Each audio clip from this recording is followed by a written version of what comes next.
OECD.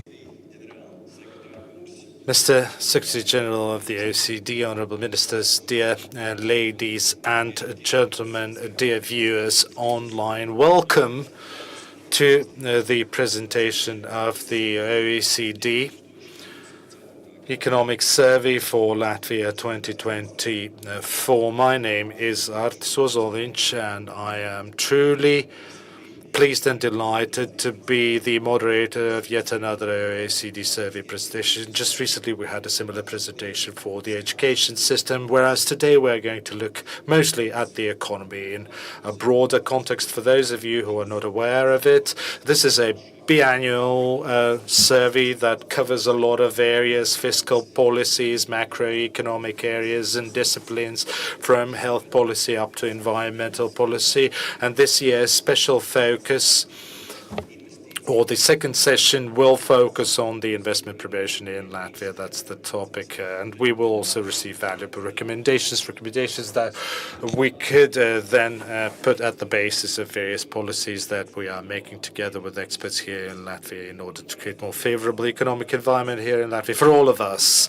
So today we will have the presentation of the survey, which is mostly targeted at Latvian speakers, but we also have a whole host of foreign guests who will deliver their speeches and presentations in English. So if you need simultaneous interpretation, channel 1 for Latvian, channel 2 for English is available for you, and I hope that you will enjoy today's event. So we will start with a presentation by the Secretary General. He will present the first part of the survey. We'll also have a speech of the Minister for Economy, and then we will open the floor for questions also to the participants as well as journalists. And then at 12:20 we are going to again, after a short break, resume our work with the second session, during which we'll have a high-level panel discussion. We are being broadcast or streamed online, so again, hello to all the online viewers. We are also being recorded, and the recording will be circulated later on. So thank you for joining us, and especially would like to thank our foreign guests for joining us, and would like to now give the floor to His Excellency Secretary General of the OECD to present the survey, especially the first part. Latvia, we welcome on the stage His Excellency, OECD Secretary General, Mr. Mathias Cormann, with applause.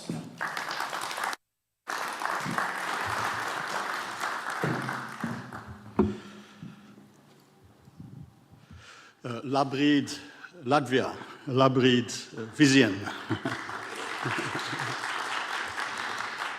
Ministers, distinguished guests, colleagues, it's a real pleasure to be back here in Riga and to be here with you to launch the economic survey of Latvia.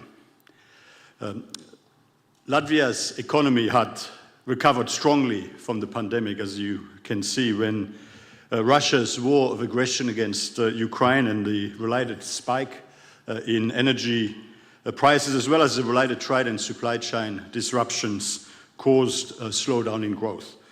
Prior to the war, Latvia had ample fiscal space, which allowed Latvia's government to support households and businesses, and of course, who were challenged with soaring energy prices. Still, this external shock has slowed down the convergence of Latvia's incomes and living standards to the OECD average. The war led to energy price spikes, and it drove up inflation, strongly decreasing the purchasing power of households and hence negatively impacting domestic demand. It also negatively impacted the competitiveness of firms, which is why the government acted swiftly through the expansion of the existing regional liquefied natural gas infrastructure, which enabled the relatively fast switch of gas imports to international suppliers. It helped to secure energy supplies, but of course it came with a very significant price tag at that time. As global energy prices have eased, inflation in Latvia has strongly declined. Headline inflation dropped to 0.6% in February this year, in fact, after peaking at 22% in September 2022, which was a price increase unseen in recent decades. However, core inflation in Latvia remains higher at 3.5% in February, driven by price pressures, in particular in the services sector. Real wages, that is inflation, that's wages adjusted for inflation, have now recovered after falling by a very high 13% in the third quarter of 2022, as inflation is now close to zero and nominal wages have been increasing quite strongly. This will have a positive effect on the purchasing power of households and will help support the recovery of private consumption, which shrunk by 1.3% last year. The economy is projected to grow by about 1.8% this year and 2.9% next year, up from a negative 0.3% last year. We do expect that private consumption and growing public infrastructure investment financed by EU funds to be the main drivers of that growth. We expect headline inflation to settle at 1.7% this year, down from 9.1% last year, and to reach 2.3% in 2025. However, a tight labour market combined with an expansionary fiscal policy will keep upward pressure on core inflation, which is one reason, among a number of reasons, why fiscal policy should gradually be tightened to lower remaining inflationary pressures, ensure a sustainable debt trajectory, but while also creating the necessary fiscal space to deal with increasing spending pressures in health, education, and yes, defence and internal security, as well as the finance for the additional public investment required to accelerate the green transition and to ensure energy security on a sustained basis moving forward. Public finances and the capacity of the public sector to provide high-quality services and to support growth need to be strengthened. That's one of the key findings in our report. The war in Ukraine has increased the need to invest more in defence and internal security, of course. At the same time, the quality of education, healthcare and social protection need to improve and come also with rising spending pressures, and rising spending needs should be addressed by a combination of measures, ensuring spending efficiency, assessing opportunities for the reprioritization and the reallocation of expenditure from lower priority areas to higher priority spending areas, and also to ensure that tax revenue is optimized.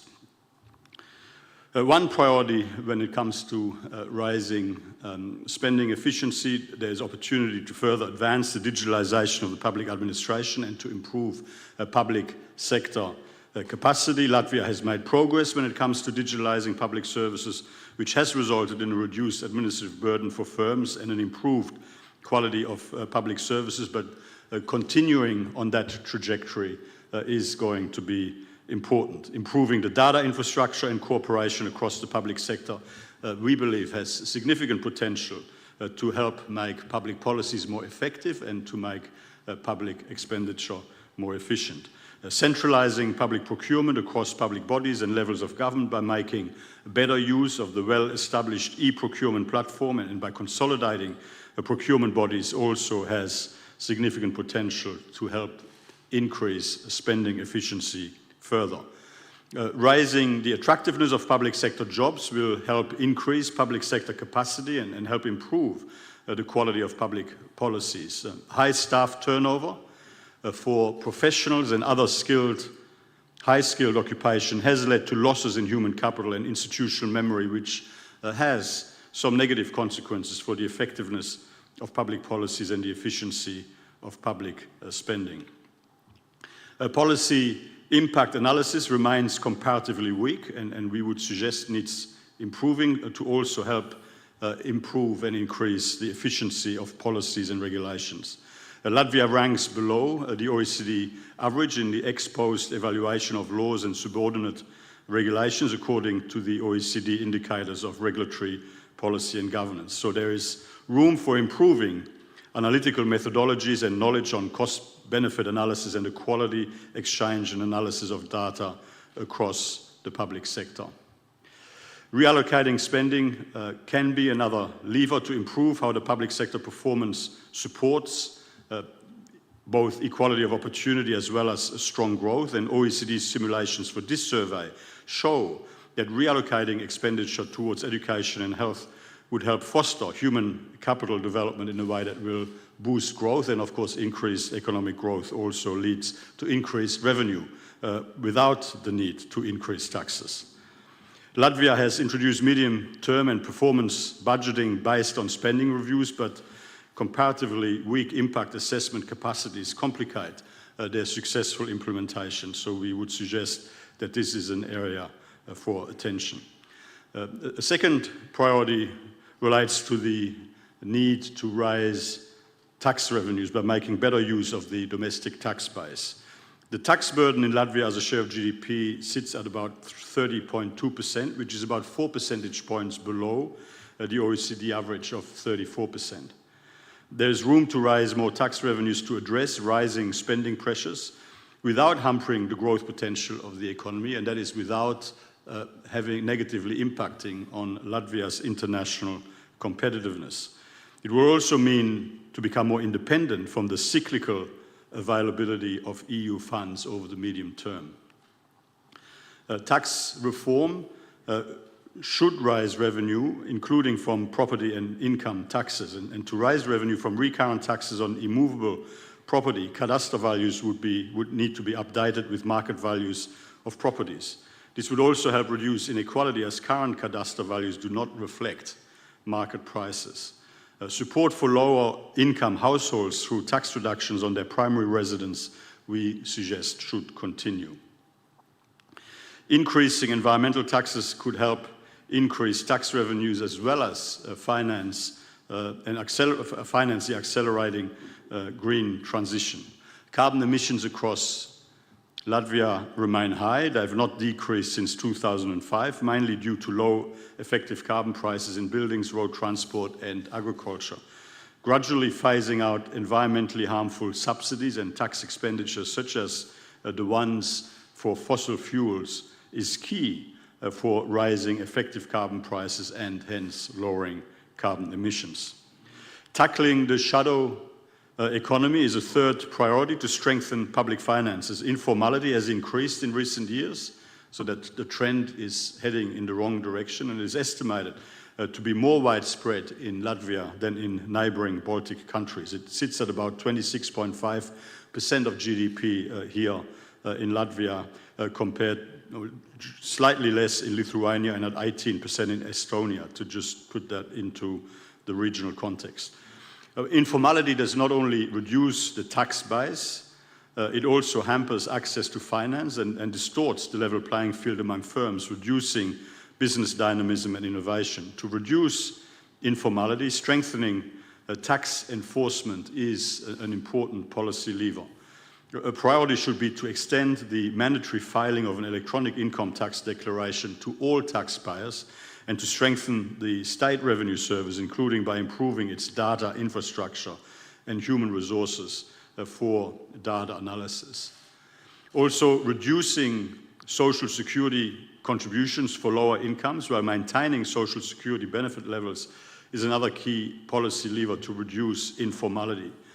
Social security contributions for low-wage earners are much higher than in other OECD countries, which reduces the incentives to formalize their work.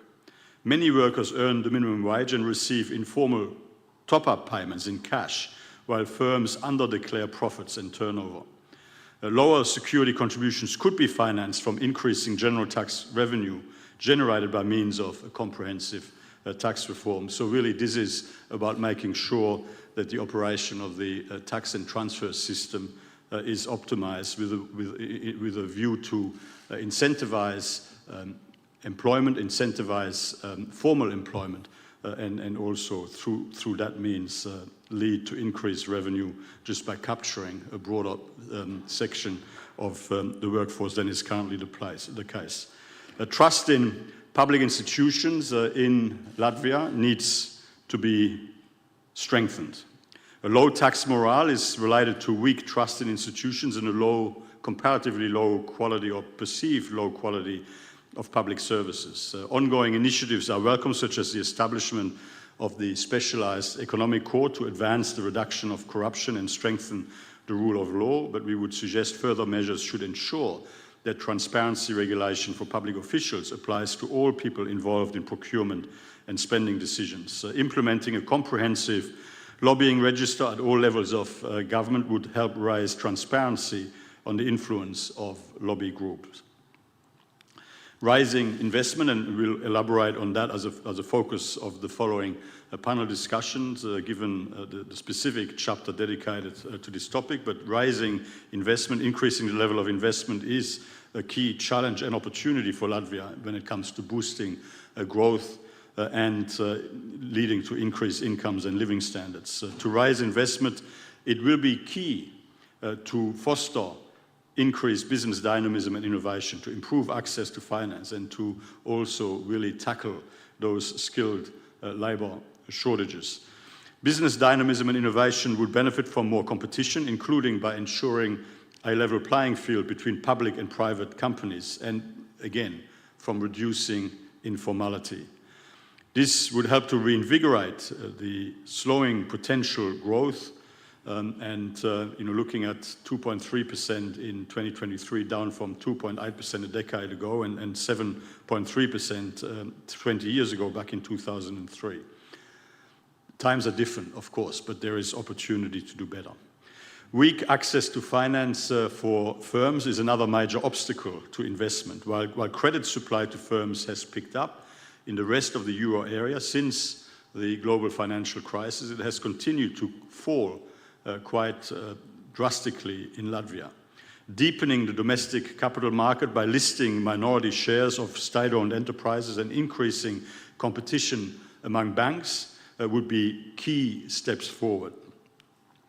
Addressing skilled labor shortages is also central to make full use of the potential of the Latvian economy. It requires facilitating skilled migration. Net migration has been negative in Latvia for many years and only turned positive due to the inflow of Ukrainian refugees in 2022. Encouraging the use of English and other EU languages in the workplace and reducing occupational restrictions on migrants would help to make Latvia more attractive for skilled migrants. This would also foster the exchange of ideas and support innovation in Latvia. So in closing, a structural reform agenda, including strengthening public finances, improving the capacity of the public sector, and fostering investment, will help Latvia to revive potential growth and to lay the foundations for over the medium to long term to continue to increase incomes and deliver higher living standards for the people of Latvia. And I'm very much looking forward to discussing policies to boost investment in more detail in the following session. But in the meantime, thank you so much again for giving me the opportunity to present this survey on behalf of the OECD, and thank you for your attention. Thank you, Your Excellency. We welcome you to join on our comfortable sofas for this next speech, and we do have a translation device for you right here.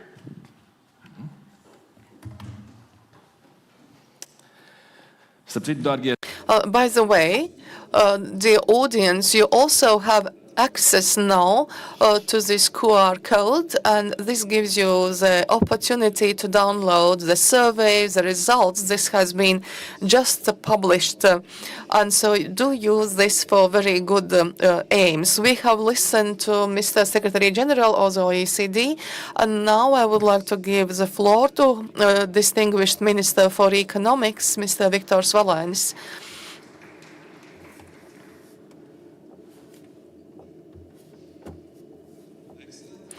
Excellencies, ladies and gentlemen, I would like to thank first of all Mr. Cormann for economic survey on Latvia, for presenting it and characterizing it. OECD, this economic survey on Latvia was created in very difficult times of at the time when Russia's Ukraine is waged very close to Latvia, Middle East. We see tensions in the Middle East, and global trade and economic relations are impacted by sanctions. In such conditions, it's very difficult to prepare economic forecasts and introduce political measures, because this usual order has been shocked. Has been going through those shocks. And so I would like to thank OECD for and the authors of this economic survey, that in these times you have prepared very high quality and fact-based analysis. One of the priorities for the Latvian government is to reinforce resilience of our economy against external shocks. This is a precondition for prosperity of our inhabitants. Strong economy means also strong foundations of the state and security. After Latvia recovered from COVID-19 crisis, war in Ukraine followed, which meant also prices, disruptions in global supply chains, sanctions, and also increase in interest rates, which all had negative impact on investments and crediting, and also the rate of economic growth slowed down in Latvia.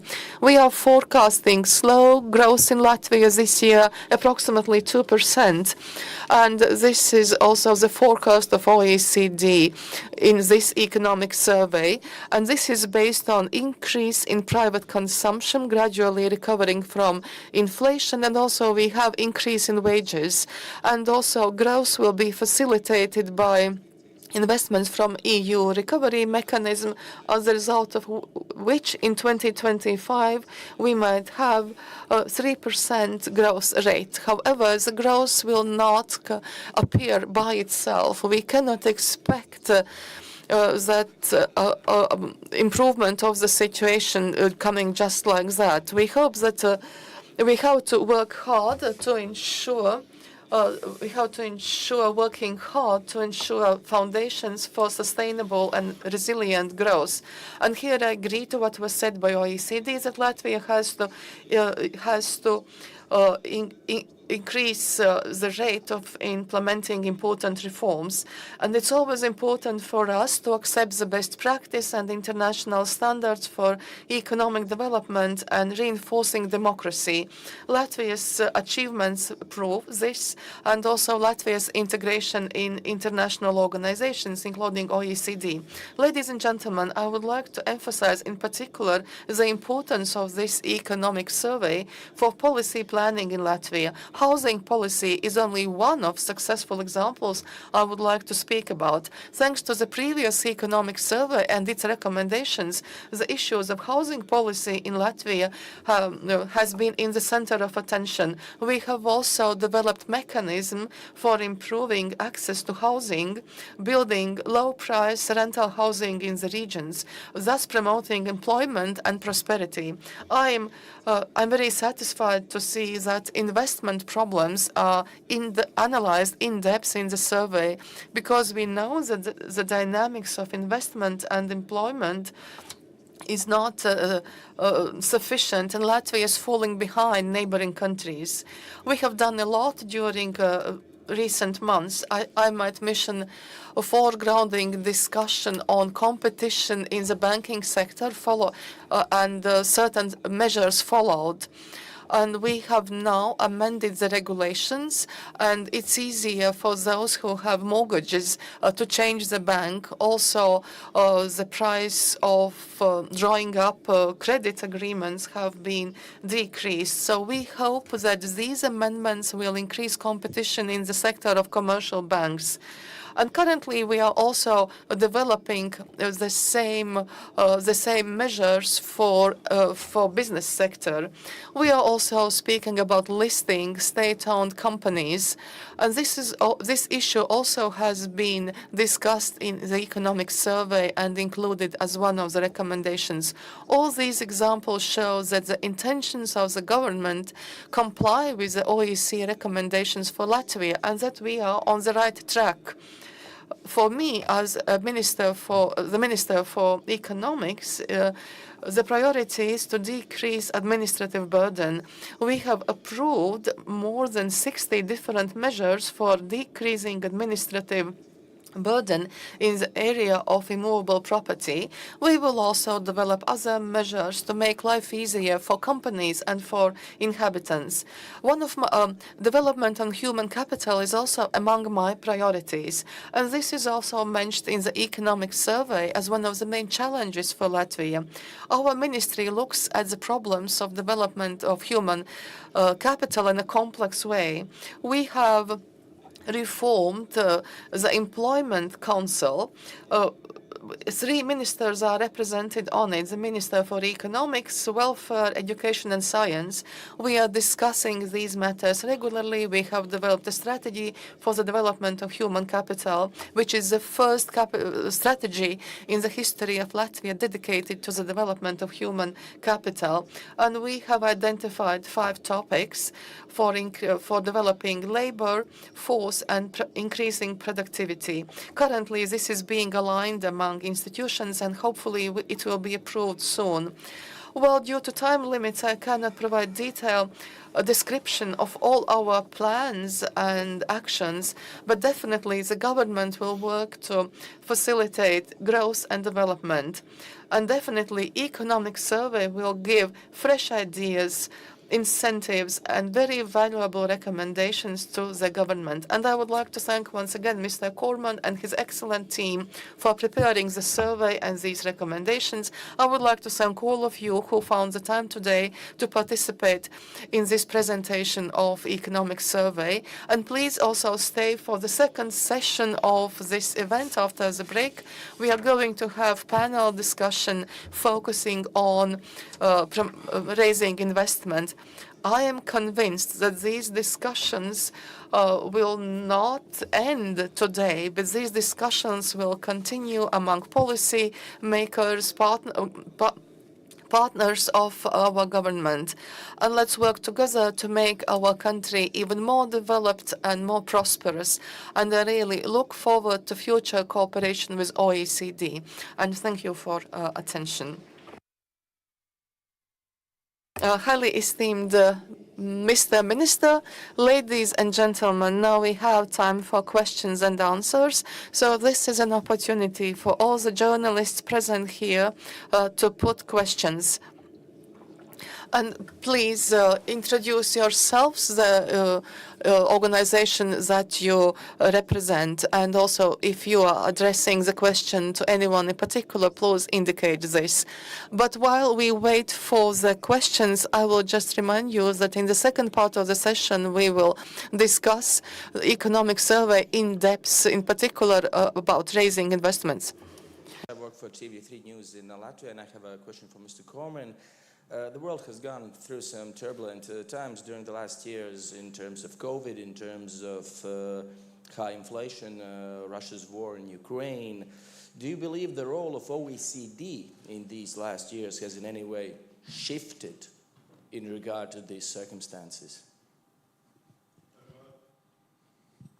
You're right. I mean, the world has gone through a very challenging periods, including and in particular as a result of a 1 in a 100-year pandemic and the war in Ukraine and geopolitical conflicts and rising tensions and a whole series of challenges. But what I would say is that the role of the OECD and the role we play for our members and as part of global governance is more important than ever.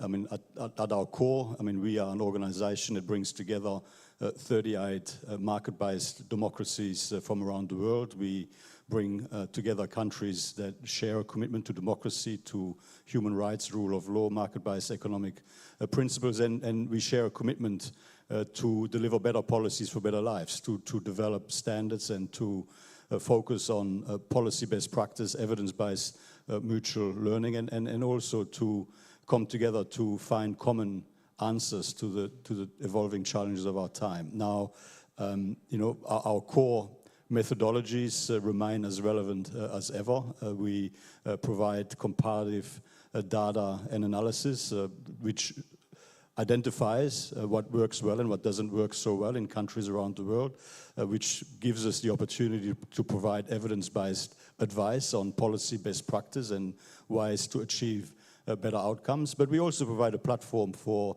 a dialogue and to facilitate improved and increased international cooperation. And in the context that we're in the context of both the short-term pressures and the medium and long-term structural challenges that we're facing, bringing together like-minded countries from around the world to tackle some of the challenges in front of us and engaging with countries from all around the world to find the best ways forward, I would suggest is more important than ever. Paldies. Lūdzu, Thank you. Let's take the next question. Please raise your hand. Use the opportunity to ask the questions that you have in mind. No one would like to ask the... Yes, we do have somebody with a question. I represent Russos, and my question is for Mr. Cormann. A lot of recommendations, they sort of repeat themselves with the last ones, you know, fighting shadow economy and, you know, the education, the health system. So how do you basically, you know, how would you say the Latvian government, is it fast with following these recommendations?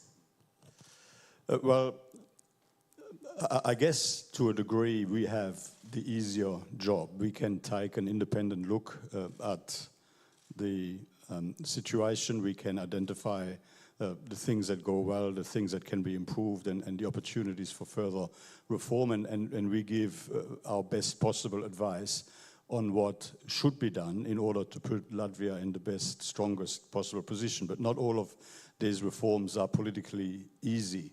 And, you know, a democratically elected government has to make judgments on the pace and the extent to which reforms can be pursued and the speed with which reforms can be pursued. And of course, I mean, these are political judgments, these are judgments for elected governments of the day, and we accept that without reservation. And sort of every 2 years, we have another look. We look at, you know, what has been achieved since the previous survey. We look at what we believe still needs to be done, and we look at, you know, what has changed in terms of the environment that would warrant some further adjustments. I mean, I think it's an important part of the process of good policy development to pause on a regular basis and to take stock. And I mean, the minister pointed to some of the reforms that the Latvian government has pursued in response to some previous surveys. But yes, I mean, there are still some things that need to be done. But I mean, this is the nature of structural reform. I mean, reform is not always politically easy, and it also, in order to ensure that it can be implemented successfully, it requires a public conversation. And I guess what we hope we are doing through these regular reports on what's been achieved and what is yet to be done, we also help facilitate a public conversation in Latvia that helps the government with creating the climate and the political environment to pursue some of these important reforms. I mean, in the end, structural reform to be successful on a sustained basis needs strong public support. It needs a consensus, a position across the population, and we hope that these sorts of regular exercises help to generate that. Paldies par jautājumu. Jā, šeit mums ir otrajā rindā viens jautājums. Yes, we do have another question here in the second row. Vice Rector for Strategic Development and Finance here at Riga Technical University. You had a slide regarding digitalization of the public sector and that could improve public spending efficiency. Could you elaborate a bit more and give some examples of other OECD countries that have efficiently used this approach? Well, I mean, you know, in your neighborhood, I mean, Estonia is very good when it comes to digital government. I mean, look, when you have spending pressures, and you know, in Latvia you have some structural, well, OECD member countries all have structural spending pressures, let's be very clear. But you have some additional spending pressures that are sort of, I guess, related to your neighborhood when it comes to defense and internal security and so on. You got to make sure that all of your spending is as well targeted and as efficient as possible to make sure you free up as much fiscal space as possible. You got to make sure that the revenue side of your budget is operating at the right level. If you don't want to be on a trajectory that takes you in a weaker and weaker position when it comes to your overall fiscal position. So what we're saying is, I mean, use all of the opportunities that the digital transformation of our economy and of our economies and our societies offers you to optimize the efficiency of your public administration, to optimize the public service delivery as a way of reducing costs. And I mean, there are examples around the world where that has been well done. I mean, and Latvia has done quite a bit in that direction, but we're saying you can do more. Good morning. My name is Zaigars Ostovskis. I'm a president of Latvian Chamber of Commerce. I have a question for both gentlemen. And as OECD did research as well in other countries, my question is why our neighbors, Estonia and Lithuania, are running faster than Latvia in economics. Maybe you can give some 3 main points. Thank you. Well, let me put it this way. For the Latvian economy to grow more strongly, you know, we think that you need to look at your international competitiveness. It means that you need to reduce informality. Informality is higher here than what it is in Estonia and in Lithuania. You need to ensure that you enforce competitive neutrality in terms of your state-owned enterprises operating in your market. You need to reduce barriers to entry. I mean, you got to, like, to the extent that you have big state-owned enterprises or that you have publicly owned businesses operating in the Latvian market, they also need to be properly challenged by innovative and productive private sector firms, but on a level playing field. And in that space, there is quite a bit that Latvia could do. And you know, the other thing that I think you need to look at is improving access to credit. I mean, the banking sector in Latvia as a facilitator in the economy could benefit from increased competition, and that is something that we address in our survey. I mean, comparatively speaking, the banking sector doesn't deliver that facilitation function in the Latvian economy as efficiently as it could, and increased competitive pressures there could help optimize performance of the Latvian economy. So reduce informality, ensure that there is competitive neutrality between state-owned enterprises and private sector companies competing in the same market, and improve access to finance. And I mean, then there's a whole, I mean, you know, you also got to find a way to tackle the issue of skilled labor shortages, and I mean, I know that goes potentially into some sensitive issues around migration and so on, but I mean, you're having negative net migration, and over time that is something that obviously weighs on growth.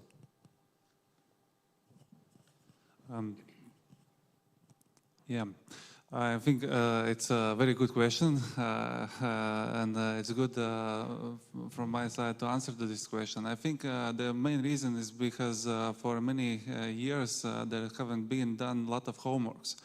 And we all very know what kind of homeworks are we thinking about. It's about cutting bureaucracy in the construction sector. It's about human capital development questions. It's about our capital market. And I truly believe that in this survey we can see that there is a lot of points which is in our pipeline at the moment already, which we are working for, and they are pointed out in this survey as well. So we are moving in the right direction. I'm sure that, okay, Latvia, Estonia, Lithuania, our neighbors are in better position at the moment.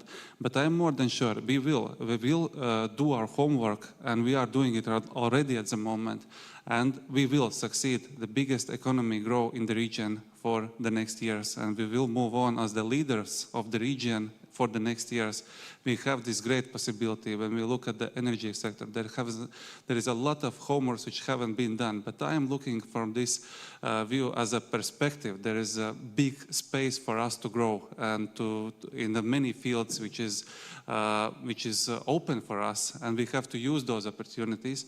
And I think we will get this that we will be the fastest in the region, and we will succeed it. And it's all possibilities, and it's all our responsibility to succeed it together with the business industries, with the government level, and we have a lot of plans how to do it, but I can see that this government are starting not only thinking about the plans, but are starting to do those things, and they're changing the legal frameworks. We are attracting people from the third countries. We are fixing those documents which haven't been fixed for many years. We are making the right attention to the questions which haven't been sorted for many years before. So I think there is a great possibilities and a great perspective for our economy for the next years, and I truly believe that we will be the leaders in the region, not only the Baltics, but in the wider space, and we will be very attractive for foreign investors to come invest in this country. I truly believe for that, and I believe that we will have success in this. Pēdējais jautājums, lūdzu. Thank you, and we'll take one more question. I'm an entrepreneur. I have a question to Secretary General. Your report has a separate section on reducing carbon emissions. We have what I see a domestic debate, I think, with the policymakers. How fair and just is it? If we look at the structure of Latvian economy, obviously the level of industrialization, industrial production is quite low. Some people might even argue that if you look at the emissions per square meter, we're probably somewhere close to Maldives Islands, right?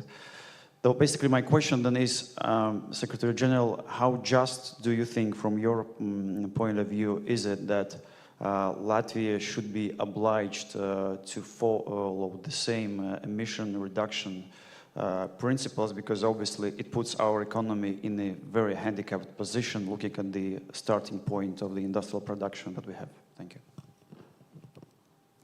Well, I mean, you know, in the end, it's about sending the right price signals and incentives, and then using the revenue that you raise in order to help facilitate some of the transitional impacts. You know, in the end, moving forward, you got to find ways to be internationally competitive in a carbon neutral way. And the question is, what is going to best help you achieve that transition? And I understand the politics of this are challenging, but it's about sending the right price signals, providing the right incentives, and then using the revenue that you raise in that process to help manage some of these transitional impacts that you talk about. But then as you pursue structural reform that makes your economy internationally competitive over the long run in a carbon neutral context. I mean, that's, you know, in the end, that is the path that you will need to take in order to be genuinely internationally competitive over the medium to long term. And you've got to look beyond the short-term effects, but though there is a need for public policy to help with the passage through those short-term effects. Thank you, dear Secretary General. Paldies ministru kungam, dāmas un kungi, ar aplausu. Thank you, Mr. Minister. Let's put our hands together once again for the panelists. So if journalists have any other questions, you can also contact the Public Relations Department of the Ministry of Economy for further interviews. Meanwhile, we will break for coffee on the second floor to discuss informally what we just heard about the survey, and we will reconvene at 11:20 when we will discuss in greater detail the second part of the survey regarding the investment promotion in Latvia. So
Dear ladies and gentlemen, dear viewers online who are watching us online, welcome back to the OECD 2024 Economic Survey for Latvia, the second part, which will mostly focus on the second chapter of the report, namely the investment promotion. We'll talk about the OECD recommendations and future plans of the Latvian government. We will start with the presentation, followed by high-level panel discussion. Dear ladies and gentlemen, the floor is now given to the Secretary General of the OECD, Mr. Mathias Cormann. Of Latvia, we welcome back to the stage His Excellency Secretary General Mathias Cormann. Welcome.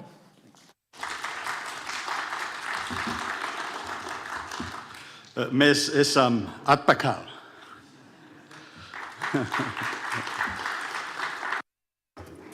So we're back. Increasing the level of investment is the foundation on which Latvia can achieve necessary increases in its labour productivity, its international competitiveness, and then, of course, in turn, achieve stronger growth, more jobs, and increases in incomes and living standards for people across Latvia. More and higher quality investment in physical capital and knowledge-based capital, human capital, and the productivity dividend it will help deliver is what will reinvigorate Latvia's convergence with OECD living standards. So the special chapter in this OECD Economic Survey of Latvia focuses on investment and policy actions to spur it further. While investment in Latvia has grown to a certain extent, it has grown less than in other Baltic countries. Since 2009, total real investment has increased at an average annual rate of 2.5%, which is less than half the rate of Estonia and Lithuania. And real investment in Latvia continues to be below the levels it was that Latvia was securing just before the global financial crisis back in 2008-2009. Comparatively lower growth in public investment compared with other countries across Central and Eastern Europe has been one factor behind the relatively low growth in total investment.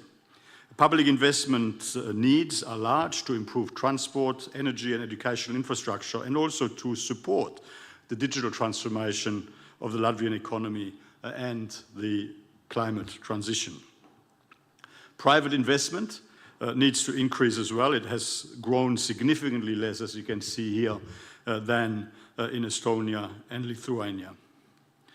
A first policy priority to increase investment is to strengthen business dynamism and innovation. Latvia's small and medium-sized enterprises tend to stay small, and as this chart shows, even fast-growing SMEs grow less quickly than in other EU countries. Innovation and digital adoption will need to increase. The share of innovating SMEs among all SMEs in Latvia is lower than it is across the OECD on average, and there's no obvious reason as to why that should be the case moving forward. So this is a real opportunity for improvement that would make a tangible difference. While productivity in non-digital sectors such as agriculture or transport services has evolved in line with that in other countries, so Latvia is in a competitive position there, but productivity in digital intensive sectors, including information and communication and accounting, grew by less, which is why the average performance is as it is shown there on this graph. This should be a particular area of focus and attention for policymakers in Latvia moving forward. OECD indicators of product market regulation indicate significant scope to further strengthen competition. Despite improvements since 2018 in assessing the competition effects of regulation, Latvia still ranks below the OECD average. To promote more competition, the Competition Council should be given the power to start investigations and challenge regulations that restrict competition, as is the case in Italy or Spain, for example. Also, to increase the incentives for firms to innovate and become more productive, the barriers to entry in services sectors could and should be reduced with a view to to converge at least towards the OECD average, if not try and be a bit more ambitious and do better than the OECD average over time. Besides regulation, the strong presence of state-owned enterprises in Latvia's economy, as I also mentioned in the earlier presentation, has a negative impact on business dynamism, as it can create too many counterproductive obstacles for innovative private firms to enter the market and grow. To more genuinely ensure competitive neutrality between state-owned enterprises and private firms, the Competition Council could be given greater powers, for example, to initiate evaluations of the rationale for state ownership and of course to publish findings and recommendations in that regard.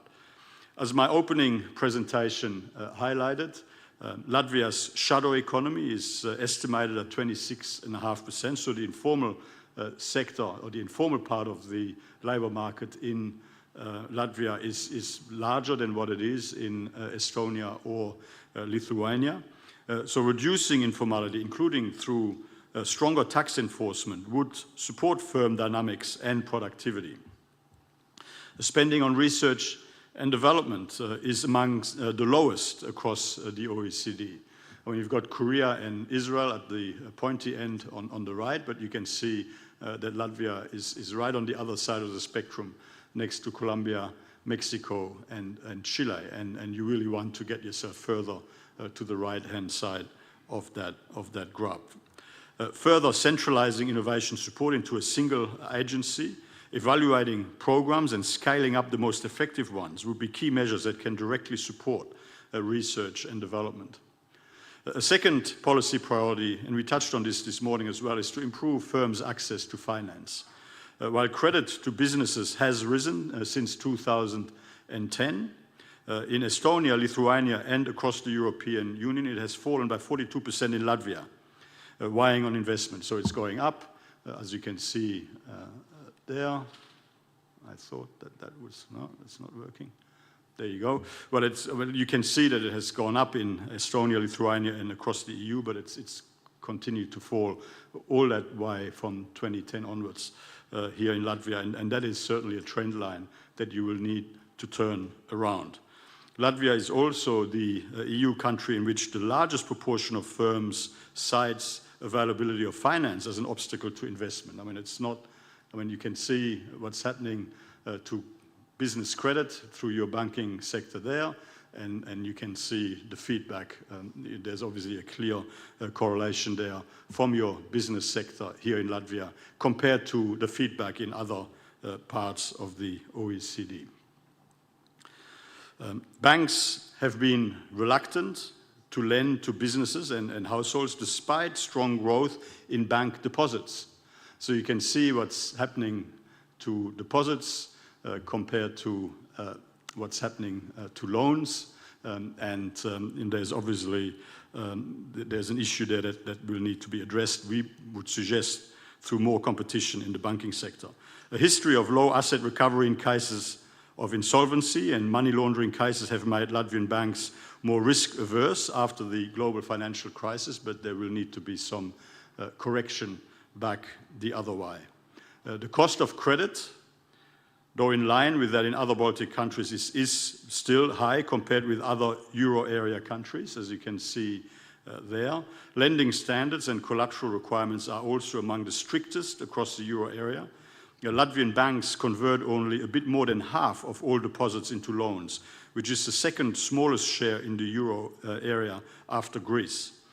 In order to enhance access to finance, banks need to reduce administrative costs and improve their management of anti-money laundering risks. The key is to mitigate a risk in a way that doesn't hamper activity continuing, and that is an area where there will need to be a more sophisticated and more facilitative approach to relevant regulatory arrangements.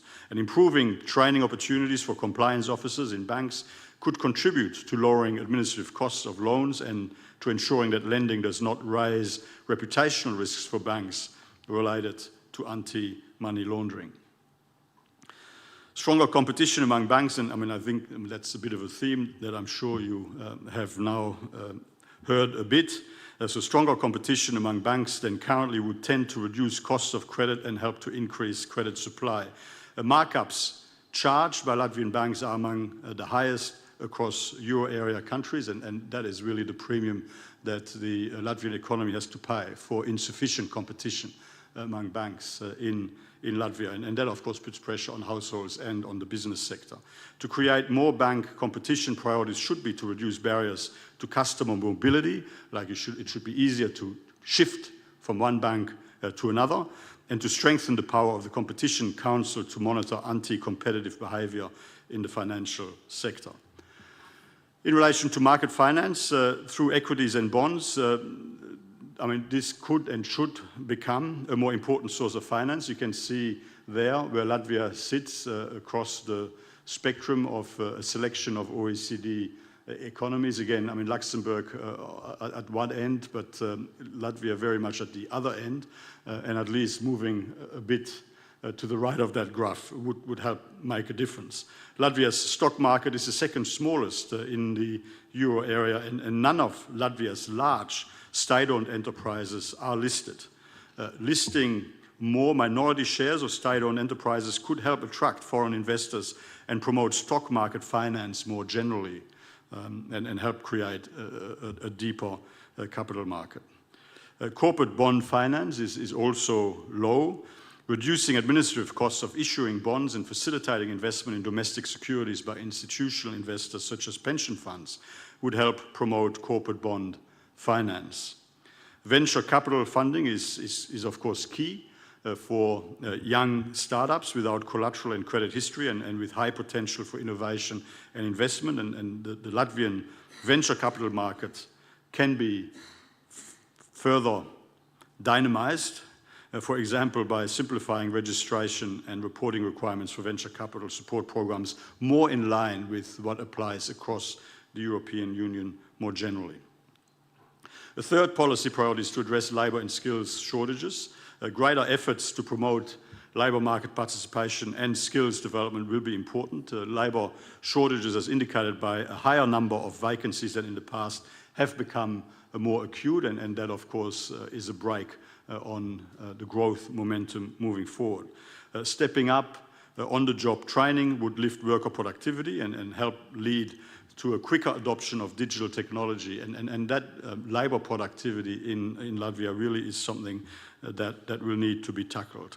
Low digital and management skills are holding back the innovative potential of the Latvian economy. Investment of firms in training as a share of total labour costs is the second lowest in the EU, again after Greece. Establishing sectoral training funds to strengthen training provision would help, especially small firms that find it difficult to provide adequate training.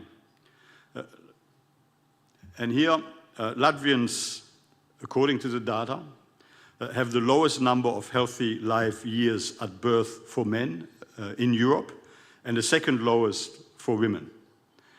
Better health outcomes would enable experienced workers to work longer, reduce the relatively high number of sick days taken by workers, and also help increase labour supply. Consolidating the hospital network and fostering the provision of digital health services are also key to raise the quality of health services and to improve health outcomes. Raising excise taxes on alcohol and tobacco would also help improve health outcomes, as well as help support fiscal consolidation.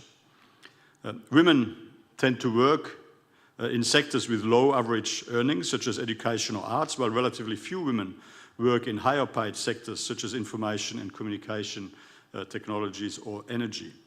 Encouraging more young women to enter high-skilled professions would help reduce the gender pay gap, but it would also help address skilled labour shortages. Really, given in particular what is happening on the net migration side, and given the high level of skilled labour shortages, getting the most out of the available workforce will require a real effort into boosting skilled workforce participation by women in Latvia. Since 2000, in every year, more people emigrated from Latvia than immigrated to Latvia, except for 2022, which, as I mentioned before, was of course in the context of Russia's war of aggression against Ukraine and the inflow of Ukrainian refugees into Latvia. Encouraging further the use of English and other EU languages in the workplace and reducing occupational restrictions on migrants would help revert this trend and raise skilled labour migration. Thank you for the further opportunity to make some initial observations on how we can best increase investment to support stronger growth and higher living standards in Latvia. Our view is that a range of policies will need to be adopted to foster business dynamism, to improve access to finance and to tackle those labour and skills shortages, and I very much look forward to the discussion now, and I hope that our findings and recommendations will be useful in helping to strengthen Latvia's success into the future. Thank you very much for your attention. Ladies and gentlemen, His Excellency, Secretary General Mathias Cormann. Thank you, Mr. Cormann. Dāmas un kungi, ladies and gentlemen, and now we have to switch to our high-level panel discussion. We have time allocated for it until 1 o'clock. And hopefully that at the final part of the discussion, we will also hear your questions. So I will ask, first of all, to come here a representative from OECD. She has been visiting Riga quite often, also when developing this survey. Head of Division Economic Department, Manfatudiaņ. You're welcome. And we also welcome back here Mr. Viktors Valainis, Minister for Economics. Minister for Finance, Mr. Arvilos Ašrādens. Head of the Research Division, Monetary Policy Department of the Bank of Latvia, Kārlis Vilerts. And also Chairman of the Management Board of Altum, Reinis Bērziņš, is joining us. And finally, founder and chairman of the Management Board of joint stock company APF Holdings, Jurijs Adamovičs.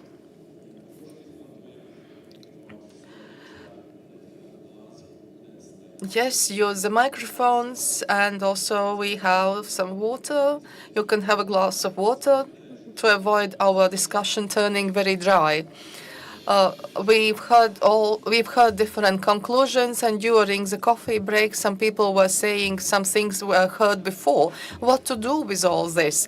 But perhaps during the first part of this discussion, let's take a broader look at the recommendations, see what can be implemented in the current circumstances, and if we have time, then perhaps we will go in greater detail during the second part of the discussion. I will ask our Minister for Economics. You've heard the presentations. What's your general assessment of the first part and also the second part regarding raising investments? Do these recommendations coincide with our priorities? And perhaps you already see what we can really take on board and which could be the first recommendations that would be worth implementing immediately. Well, the economic survey is like a mirror image of what we are currently doing, what's on our current agenda. Of course, we really have to focus on matters of human capital. We have discussions on the government level of the best way to proceed. But the good news is that it's not the question whether we are going to do this, but how we are going to do this. And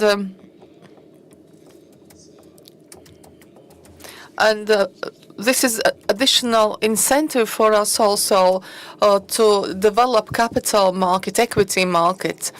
And this survey really revealed our situation compared to other countries, also OECD average.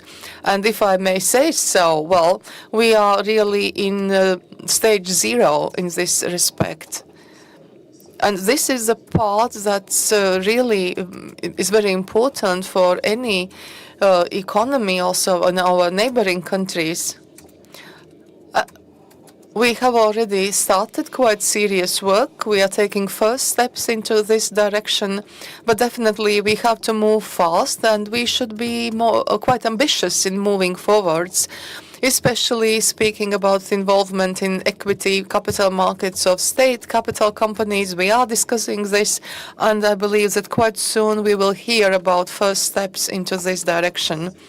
I believe that the path that has been outlined is known for us. And as I said before, we know very well what we have to do. The problem is that we really have to get going and do it. But I really have the feeling that that we have this consensus now, and commitment to move forward. So I'm quite optimistic regarding implementation. What could facilitate sort of doing? Lack of consensus or fragmentation of priorities? Well, since economic issues are now at the top of our priority list, well, we know that on the political agenda we have had different issues on the top of the list, but currently I would like to underscore that economic matters are really on. They are like, of course, one of the probably second priority. Security is the first priority. Also, investments into national security. All political parties represented in the parliament are focusing on it. But the second matter also is issue for the parliament. For example, like refinancing. We had a vote today at the parliament, and we really saw the attitude of our members of the parliament towards development of capital market by providing direct or indirect support to the government. I believe this is a very positive signal. Today, this possibility was given to the government really to start this refinancing deal with Air Baltic. And the government is going to take these steps, and we are going to be involved, and we are going to attract capital equity for the development of our national airline. And we are going to do this together with international investment companies. And I believe this is very good news. Mr. Asheradens, perhaps you could provide your reflections in general and also in-depth view on taxation policy. It's directly linked to raising of investment. As we know, the Ministry of Finance is already working on changes to taxation policy, but how all this goes together with recommendations that we heard?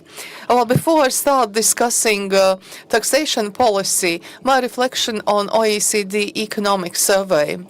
I believe that we do not appreciate sufficiently high that we are a member state of OECD. It's a great value to be. This is an organization, I'm not saying of the most prosperous countries, but organization of most developed countries. And so we have this assessment. We see how we look among other developed countries. If we would want to get such data from international consultants, we would have to make huge investments. But we are getting this assessment, this survey. But sometimes what people get for free, they don't quite appreciate it. They just say, well, that's very nice. But the Minister for Economics already mentioned it. And why this material, which is very detailed, really provides assessment. All these comparisons are very important. And it also provides a complex look at the politics. Well, currently, Latvia, apart from all the challenges that we have had, in respect to climate change, digitalization, artificial intelligence, COVID, and what else? We have one additional one. This is geopolitical crisis in the region. We are neighboring with an aggressor country, 1,000 kilometers approximately to the front line, and it has impact upon economy. We see. It's like, it's like the morning after midsummer celebration, peace and quiet. And for the government has this very, very complex task to mobilize not only the parliament and the government, but also society, and to get out of this sort of corner of economy. There was one private think tank which provided alternative scenarios, and one was called like exhausted Latvia, and we have to get out of this exhaustion. And the government is also now developing a report on economic development. On the 30th of April, it will be concluded. It will be discussed in the government, and in mid-May in the parliament. We are going to outline our strategic aims and also priorities. And this document definitely will be very helpful. Now about taxation. Indeed, the assessment that we see, to my mind, is very good. It's also the perspective seems to me quite interesting that we have to mobilize tax revenue. These data are slightly old. These are data of 2022. It's now we have 34% tax burden, and so we see. And this is well, the question is whether we can continue increasing taxes. We saw Estonians kept increasing the taxes, and now they are having quite difficult problems about mobilizing public investments. I fully support these recommendations, and we are also now working on performance-based budgeting, really to develop public administration. We have to have long-term vision and government vision, and also we really have to aim at outcome and effective use of resources. About labor taxes, this is really a task for the working group, which is working on labor taxes. Well, specialists have different opinions. My personal view is that the employer's view is legitimate, that labor taxes should be harmonized in the Baltic states. And another point is that this perception that we have to decrease labor tax wage for those employees who are working below the average age or average salary, and also we have to move towards progressive taxation. We have analyzed 15 scenarios, and in June, this working group on taxations will adopt the decision. But we have to be aware that these changes are very expensive, at least 400 or 500 million euros.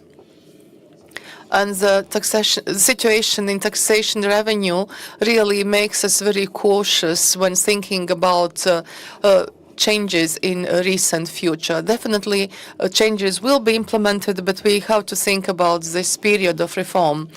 Now, what can you say about the Bank of Latvia, about recommendations and the survey?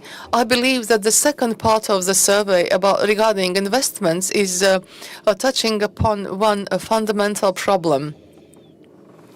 And it has been delayed economic growth since global financial crisis, which was also shown by Mr. Secretary General in his presentation.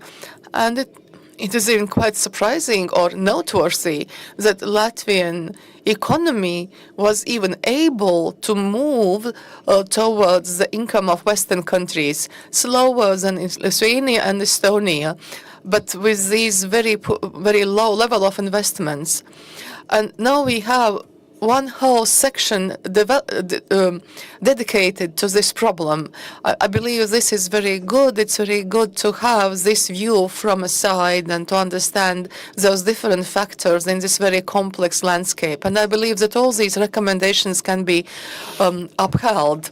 And I will perhaps comment on one reason which we as the Bank of Latvia have been underscored, and that's a weak crediting activity. Well, 10 years ago, 2011, Latvian companies and households, of the portfolio of loans, it was 90% of GDP. Currently, this portfolio is 27% of the GDP. It's huge. We see this decrease in one economic cycle, almost 3 times. So we might even feel surprised seeing any economic activity. Of course, there are different reasons why this situation with crediting is and has been the way it has been. But these recommendations now given by OECD to improve this situation, it also complies with what has been done during the last year. First of all, ensuring accessibility of information to Latvian companies. It might seem trivial or unimportant, but if we had this discussion 2 years ago, then a very popular narrative was that interest rates were not very high. Everyone who wanted could get a loan, and if they are not getting in, they have themselves to blame, the companies or the households. Currently, very few people believe in this narrative now. And this is also the outcome of this, our informative work. The other point is we have to increase competitiveness. Indeed, this is a small market. We are not very attractive to banks. But one way how to do it is to promote mobility of clients among the banks. And if there's a threat that a person could take not only the mortgage, the loan, but all the products using from the bank and go to the competitor, then perhaps banks could focus more on what the clients need. And also what the Minister for Economics said, refinancing, that's for the households. It's very important, decreasing the costs of refinancing. This has been very important. Just one example. Before these changes, to refinance a loan in amount of 50,000 euros, at least 1,500 euros was the cost of moving to another bank. But now with this new regulation, assuming that other banks have interest in the clients, the cost would be just 10-20 euros. So this is important for the market. So we are now already working to make this process easier also for companies. The companies who are managing their cash flow more actively than households. This could be even more important for companies. One of the findings was the lack of competition in the banking sector. Was that can that be solved by mobility of clients? Well, it seems to be very surprising that there's low competition between banks because, as a layman, I see enough banks in Latvia. So is the key to this problem or to this challenge the mobility? Well, mobility anyhow, is the way to promote competition. I could also add here that it is important to be aware that banks were not allowed to advertise their mortgage credits. It was a requirement, or it was a ban imposed by the government, by the public sector. So they just couldn't lure in or attract good clients that can pay their monthly payments, that have good credit history, that have good credit record. So banks should be allowed to compete for these good clients. Yes, and probably banks will no longer have to think about creative ways to attract those clients once they're allowed to do that. Well, Altum is a development bank that supports companies in all kinds of ways, has all kinds of products. What's your take on OECD recommendations? How can we improve the access to financing for the corporates? Well, as has been mentioned already, the survey is very valuable, not only from the point of view of reading it as a useful information, but also making very good conclusions. And I could answer to you in the following ways. There are two parts to this story. So if you're looking at the funding from an Altum perspective, looking at the lack of crediting or crediting being very slow for the various industrial companies, that's not our story. We have the portfolio that has increased from 350 million to 1.2 or 1.1 billion, so 3 times more. And it's not just a helicopter money. I mean, we have financial instruments or fintech instruments or the loans that we have issued or those guarantees that we have issued. And also the return is quite good, the return that we can further invest in other tools or in other facilities. So in this regard, we are doing better than the commercial banks.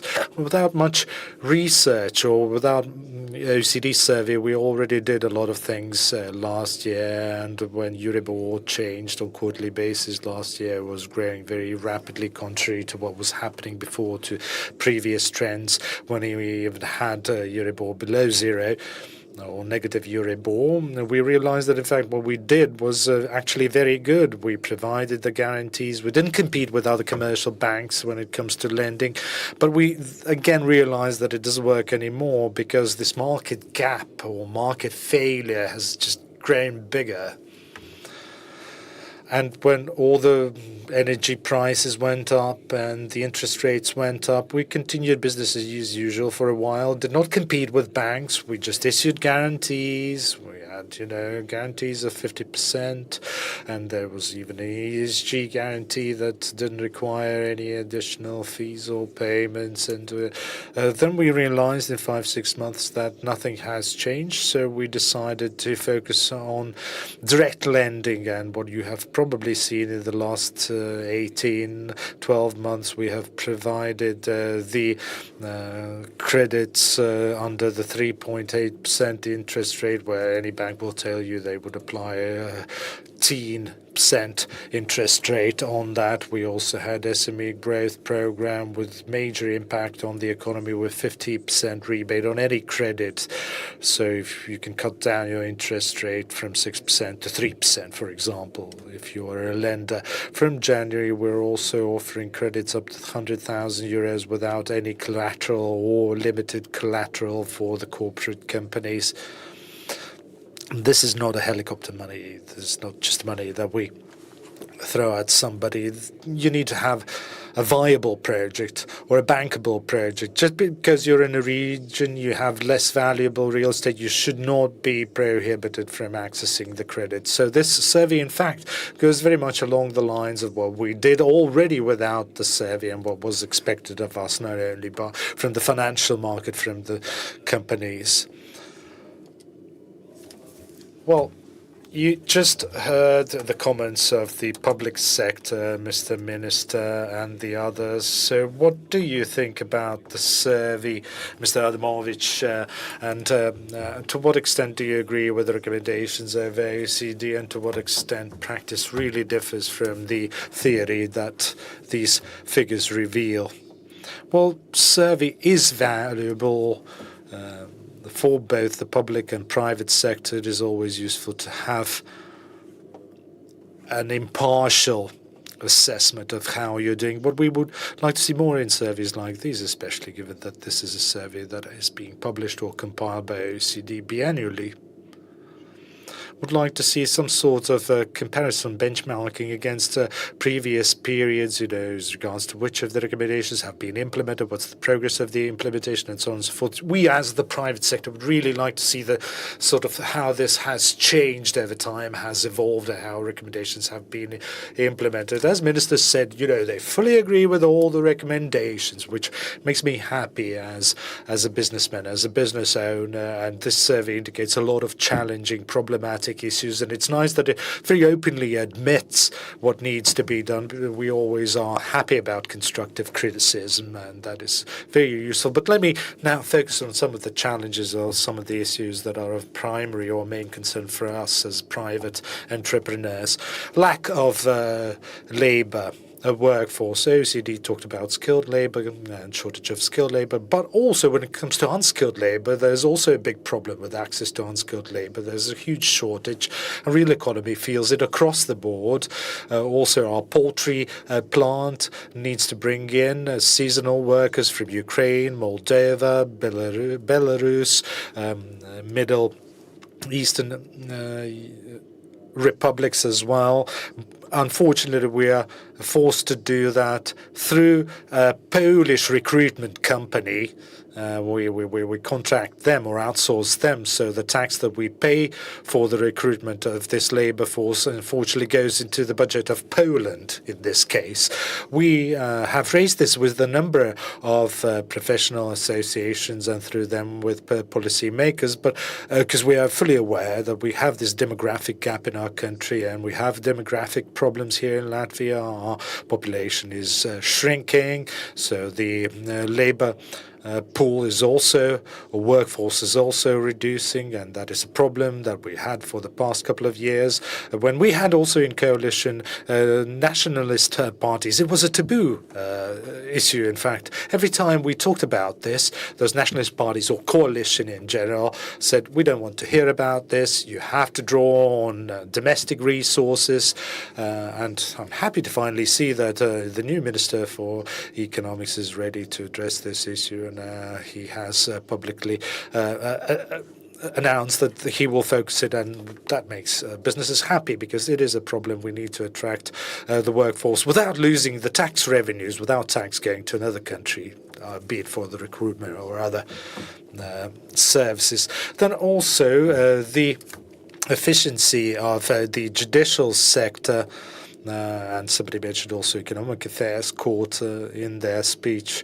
All of the recommendations are very valuable, make sense. But on behalf of the private sector, I would like to also draw your attention to much deeper problems that are not being addressed or even mentioned. Let me mention an example. I'll put on my banker's hat because I'm also from the banking sector, so that's one of the hats that I wear in my professional life. For the third year running, together with the central bank, with our regulator, we're in negotiating with Ministry of Justice.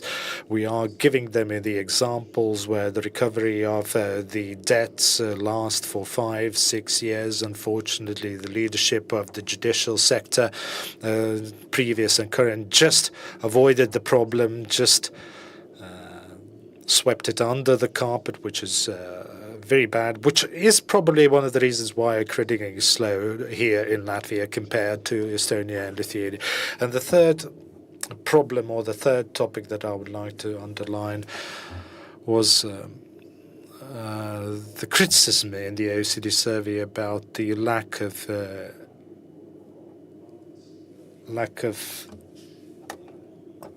support for the decisions taken by the parliament and the government. It is a problem because we have had quite frequently when professional associations providing their opinion on fiscal impact, on impact on the particular sector or industry, but quite often our opinions are being ignored, and as the time goes by we see that we were right actually after some time passes. And with the support of the OECD, we would like to remind the public sector to be more attentive to what the professional associations are saying, again, based on evidence, warning that this is something that we shouldn't do because of this and this fiscal impact. We are happy to see finally OECD backing our position and indicating this is a challenge that needs to be addressed. Disrespect, but with a purpose. I left you as the last person on this first round of discussions. I wanted you to hear what our colleagues had to say, and I would like to extend the thank you from our colleagues and everybody here to you and your colleagues, first of all, for the great work that you have done, and thank you for the recommendations. It will truly be something to work upon on public and work level. Maybe you have first of all, some reflections on what has been said, what you have heard here, maybe something you would like to especially highlight that might not have been written on the big screens, but is truly important. Yes, thank you very much. Indeed, this is, I think it's important to recognize that this is a very collective effort, and that comes from the collaboration with also the Latvian side. So the report is really the outcome of very long discussions with each of the government ministries, actually, and the central bank, other authorities that we have been discussing with. And the other part also is the members. And there's one thing that wasn't maybe that we could have made clearer in this discussion is that Latvia is in no way actually in a bad position to address all the challenges that it is facing. In fact, it is in certain respects in a rather good position, and the report is making recommendations to maintain that while addressing the challenges. And I'm saying this because there was, I think it came in the questions earlier this morning, and also just now, actually, you mentioned what was the outcome of previous survey recommendations.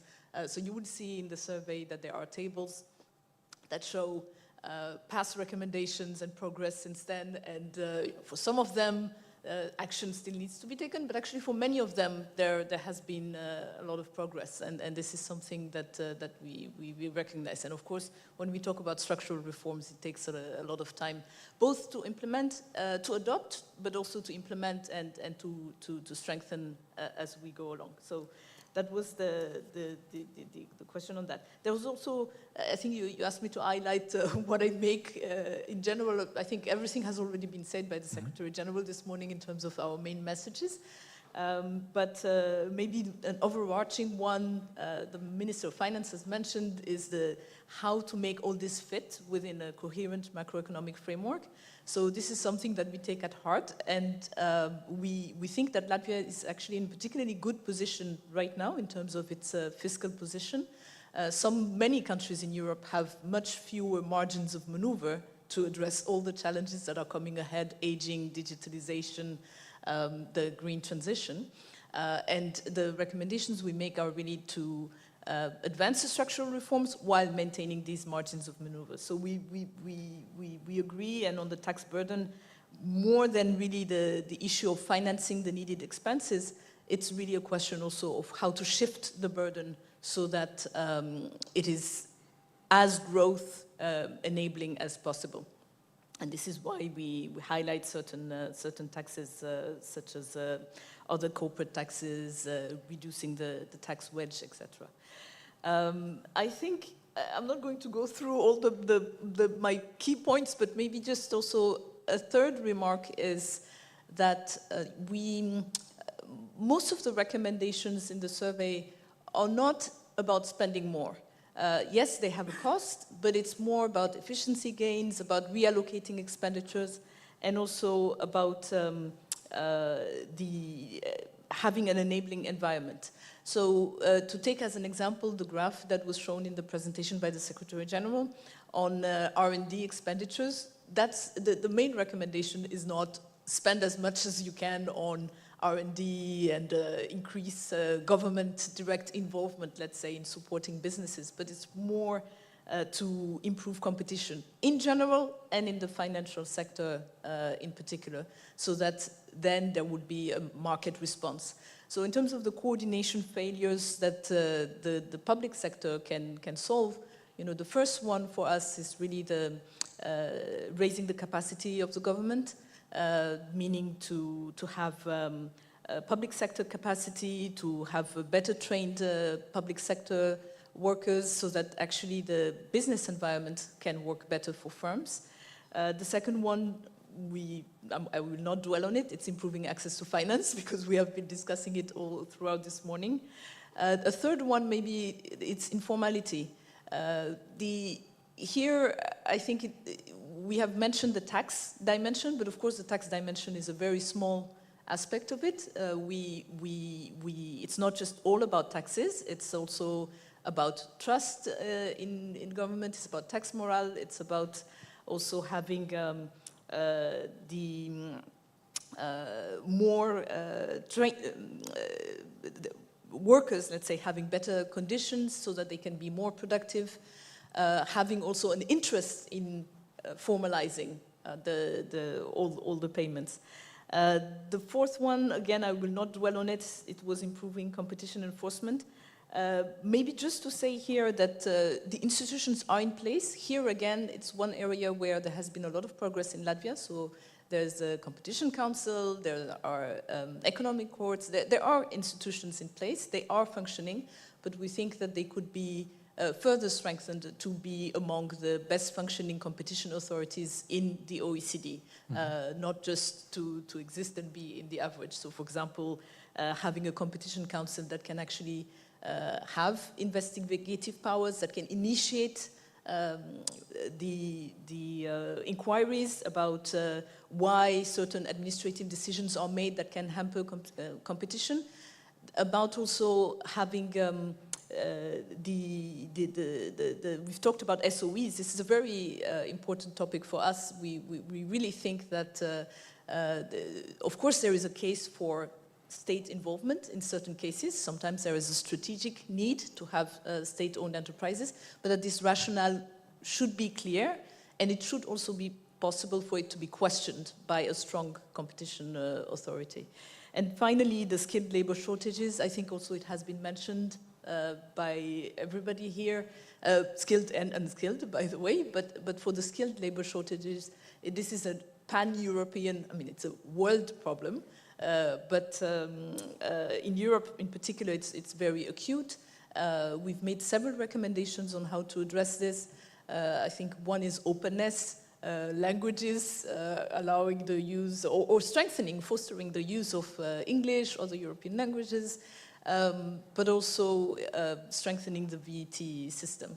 So that's a lot, but at the same time, none of these measures we think are outside the reach of Latvia. So that just to say that we are reasonably optimistic that next time we will have a lot of progress on the structural front as well. Thank you. Thank you for that. Iesim otrajā. Now we move to the second round of questions, and perhaps we will discuss now in more detail these matters. Questions to both ministers. We see in OECD survey recommendations improving fastening plans, accelerating reforms, but we see that we are perhaps delaying also in implementing recovery mechanism. Perhaps Latvia should be more ambitious, not to fall behind other Baltic states and also not to fall behind OECD average indicators. So your take on this? Well, if we speak about ambitions, we should be more ambitious. Also, when we draft our planning documents, which is, I will mention guidelines on industrial policy, export indicators, we already reached the indicators that were set for 2027. Our industries have the potential, but sometimes we underappreciate them. And now, when we are now working on our economic debates at the Parliament on the 16th of May, in our vision that we are going to present about what we have to do immediately, we really have ambitious views on this. And I think you cannot expect another answer from me. We just have to do. We have to look at all those matters which we have on the table, structural funds, structural reforms. Whether we like it or not, we have to do it. We have to resolve it. And I believe that ministers have responsibility for this. We have to become involved personally. We just cannot trust civil servants to deal and resolve all of this. Sometimes civil servants really defend their position, and that takes quite some time. But I believe that ministers really have to be hands-on in this. We should be fast enough in taking these decisions. And in my opinion, we have now accelerated adoption of many decisions. One example was mentioned about the plan to reduce bureaucracy in construction. We have 62 items, and there were 172 objections to this. But we are proceeding with it. Of course, we had this political involvement in it, and finally this document was approved within a week. And now currently, every week, we are already taking very certain steps and measures, like, for example, regulation on commissioning buildings. So we start every week by looking at the plan and implementing it. This is action that is required, and I believe that we are demonstrating it. And I also believe that our government is working as a team. Whatever the issues we have, we are not looking at them as just issues that line ministers have to deal with them. We just have to resolve them so that all of us could move forwards. And really, I feel the support in my work coming from other ministers. And I support other ministers, even if that's not my area of responsibility. Mr. Asheradens, do you support your colleague, or perhaps you have a different take on ambitions? Well, clearly, and there's one fundamental reason why we are lagging behind in terms of effectiveness of public sector. it's a question how we coordinate the activities of more than 3,000 civil servants. Well, it's very easy to say this, but it's very important to find good methods how to do it. Currently, we are preparing very important changes. As I said before, performance-based budgeting system. It is directed towards aims. Mr. Minister for Economics just mentioned the construction sector. And if we look at those sectors where we are falling behind, this is the sector of immovable property. What the problem is, in order to start construction work and to complete it or major immovable property projects in Lithuania, and if we compare us to Estonia or Lithuania, it takes 4 times more time in Riga to launch such a project. Now we have assessed why we have these delays, and of course we understand after this storm Maxima collapsed and many people perished. Of course, now civil servants want to check everything. We don't take any responsibility, but they want to check everything. And currently, we really have to we have to find the right balance, and just really we should keep on the road. We have to define the aim. The time limits should be harmonized with other Baltic states. And in the Baltic area, we have to compare also how this happens in Helsinki, Stockholm, and Berlin. This is just the task what we have to deal with, and public administration has to do it. We had these very, very, very difficult situations. We remember the situations that we had with Latvian banks with money laundering, and of course, it did not seem acceptable to the rest of the world. As a result of this, actually, we introduced restrictions to the banking sector. And I believe that in credit committees, you see mainly risk assessors. And again, but we should avoid extremes. We cannot restrict everything. We have to find the right balance. So we have to make public administration effective, and we really have to set very clear aims to the teams. And we really have to look for talents who can deal with it. And the tasks that we have now, these are not easy. If we look at the global challenges, the state should employ high-level experts who know how to deal with the processes. High-level experts actually also demand adequate financing, similar to private sector, clearly.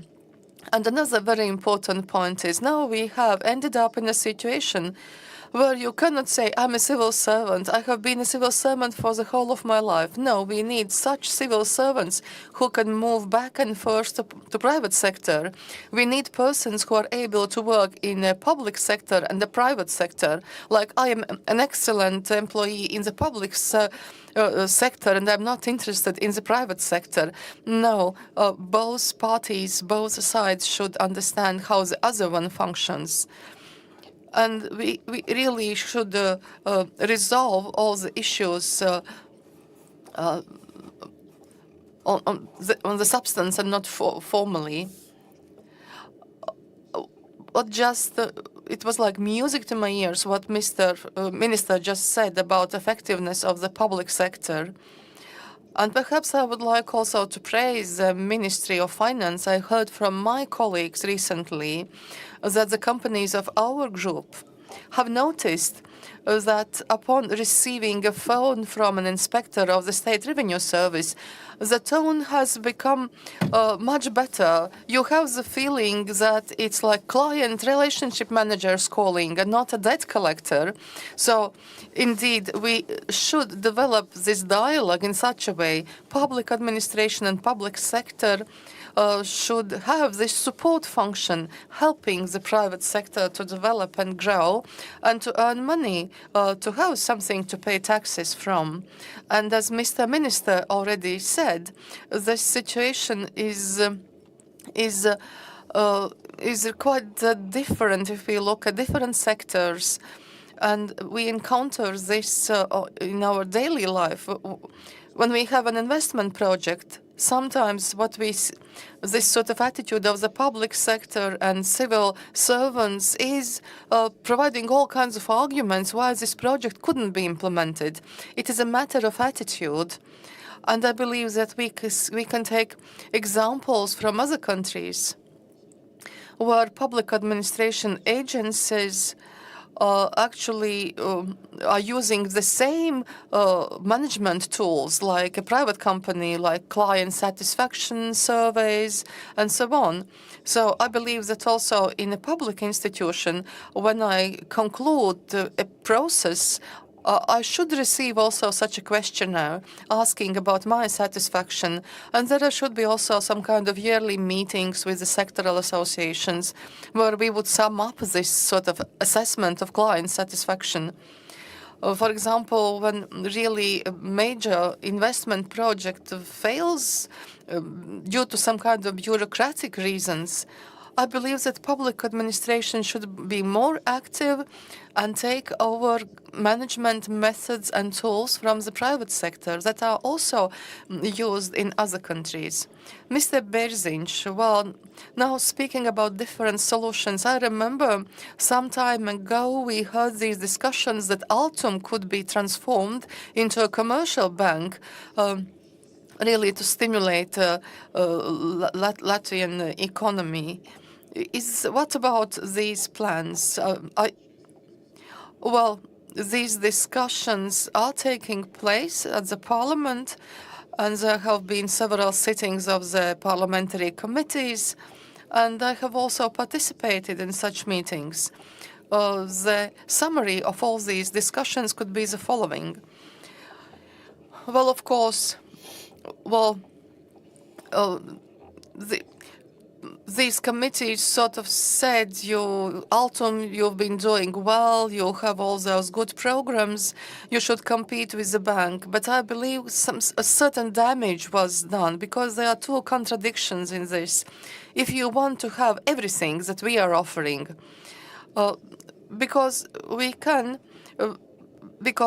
offer better rates, and we are happy that ministers are ready to listen to us.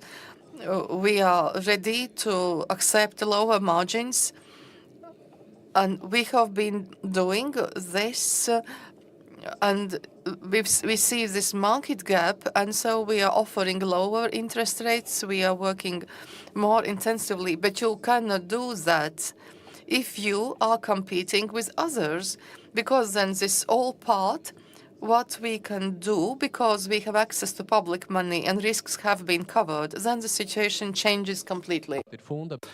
That is something that you should always bear in the back of your mind. You cannot eat the cake and have it too. You cannot compete with banks and offer services that are similar to commercial banking sector.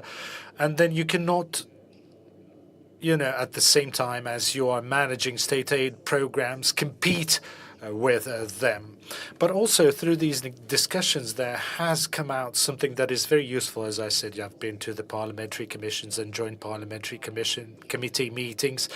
What we are seeing is that the disparities between regions and Riga are growing even further, and that is something that we cannot ignore. Of course, Altum will not compensate all of these disparities or these differences, but what we have done over the past 12 months is we have implemented very targeted support activities that were very necessary, and thank you to the government for supporting our guarantee programs, so housing guarantee programs. Depending on the children, you have either 10, 15 or 20% that are guaranteed by the government. If the same happens in regions, for single child it's up to 30%, for two child it's up to 40%, and three child up to 50%. So different rates of support for regions and Riga. So that is something that we have done. Secondly, if you take regions, you can also see that access to lending for businesses is also lower. We looked at the credits up to 100,000, so we compartmentalized into 25 to 50, 75 and to 1,000 euros, so up to 25,000 euro loans. If it is bankable project, no collateral is needed. Up to 50%, it is enough with a smaller collateral. If it is, again, bankable project, according to statistics, we see that in 5 months, there have been 16,000 applications, and around 80% of those applications coming from regions, just because we changed the conditions or the criteria. What I'm saying here is you have to look at things based on their face value, instead of, going to parliamentary committees, making loud statements in front of the cameras and thinking that it's all done. We have done 2 very practical, very specific things, and they worked, and it's good. We shouldn't, however, distort the market, or we shouldn't distort the situation. So if you have applied, for example, for a commercial loan, you are prohibited to apply for the state aid. That is something that we shouldn't allow either. So it has to be specifically tailored to situations. Yes, what I would like to add here is that you addressed a very important problem, the credit crunch or the credit squeeze on the part of the banks. It's because, macroeconomically speaking, they just don't have the money to lend, to give. So if you go deeper into this, if you look at the overall amount of credits, and you will see that the amount of lending that hasn't changed since 2016. It is still 17 billion. So in other words, banks are not increasing their loan portfolio or are not adding more credit to the system, but they are just reinvesting the issued credits or the payments that they have received. And that credit ratio is something that we should use to evaluate our situation. If you compare it to EU average and other Baltic countries, it is easy to see that our financial market lacks between 2 and 5 billion euros. So just not having the money is the problem. And this is something that government should address, and we are doing so through various integrated schemes. For example, using Altum more, and we also have different PPP schemes as well, public-private partnership schemes.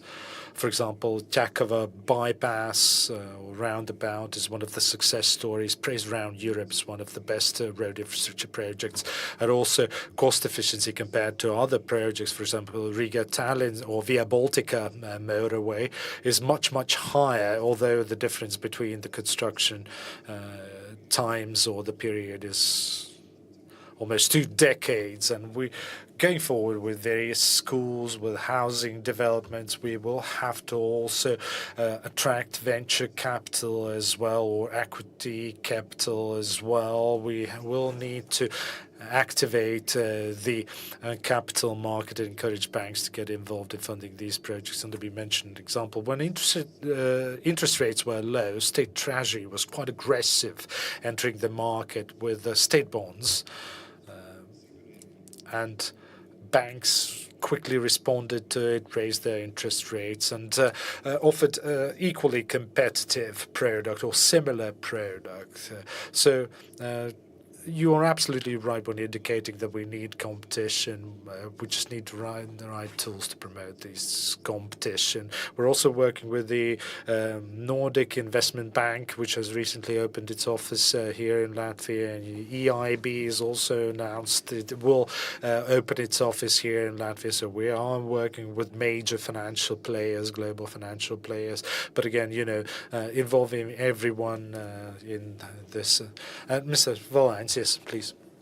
Yes, the question about state bank is absolutely relevant, and OECD talked about access to equity, and it seems rather straightforward. Let's create our own bank and it will solve all of our problems. But as Minister already mentioned, it's not about just creating a state bank or state development bank. Even if we would turn or convert the Altum into a commercial bank, the ownership would no longer matter. It would have to abide by banking rules and regulations, and it would change the way Altum operates. And, you might spend 12 months acquiring the banking license, put all the money on banking license and end up, with nothing really, or even worse off. So we need to address the core problem here. We need to activate the capital market. We need to use the pension fund money to greater extent in our economy through partnership.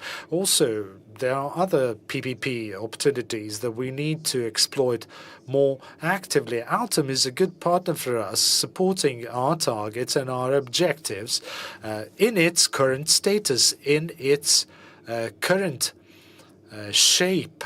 And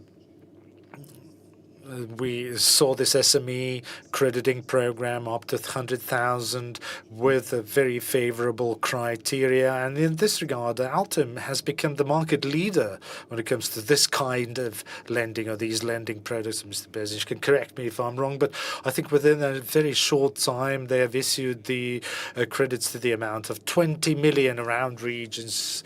More than 100 companies have been supported or have applied at least. And that does not by any means mean that we shouldn't get the other commercial banks involved in this, but Altum is definitely ahead of the curve when it comes to filling this actually market gap or failure, lack of access to credit. So in this regard, there's indeed a very huge room for improvement. Mr. Adamovich, yes.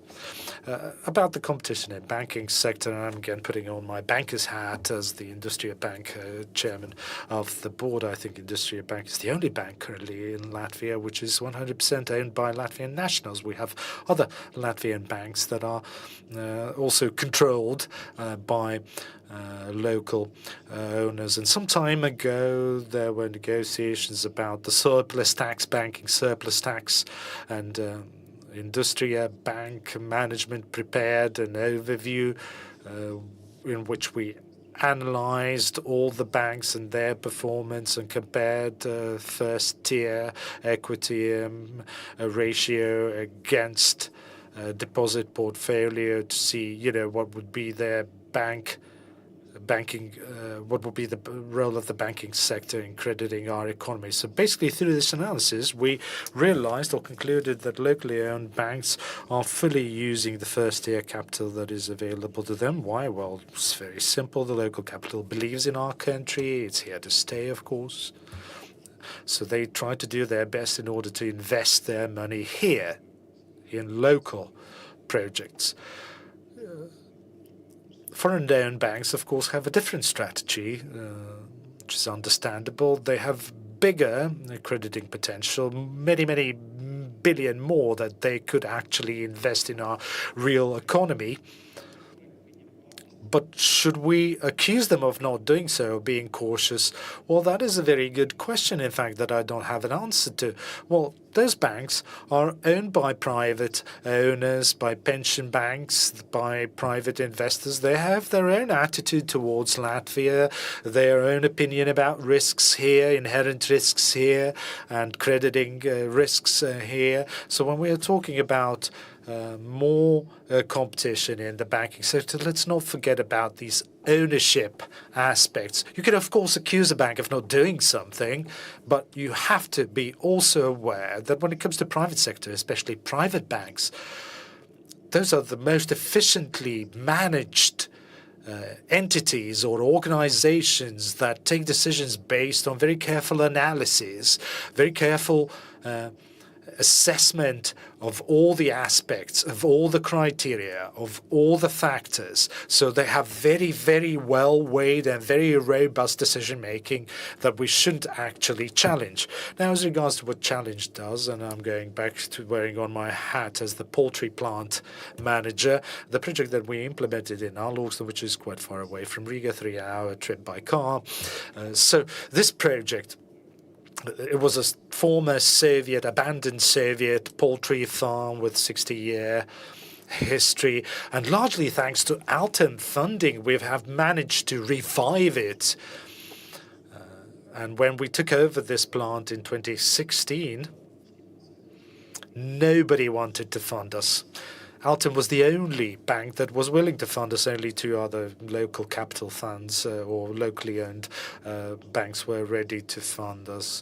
So basically, banks are willing to fund anything around Riga or in the vicinity of Riga, Greater Riga or metropolitan area, because they don't have any problems with collateral and so on and so forth. But when you go further away, there's very little interest. So we need Altum in regions, and our experience shows that without targeted support for the industrial development in regions, we just wouldn't be able to implement projects like these.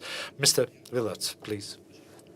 Mr. Ašarādens, the finance minister, very correctly underlined that we have this financing gap, as it's called in English, the financing gap that we need to fill somehow. So the question is, what is the problem? Don't we have the money? Do we have the capital here in Latvia? Or can we just not give it to those who need it? And I would say it's the latter.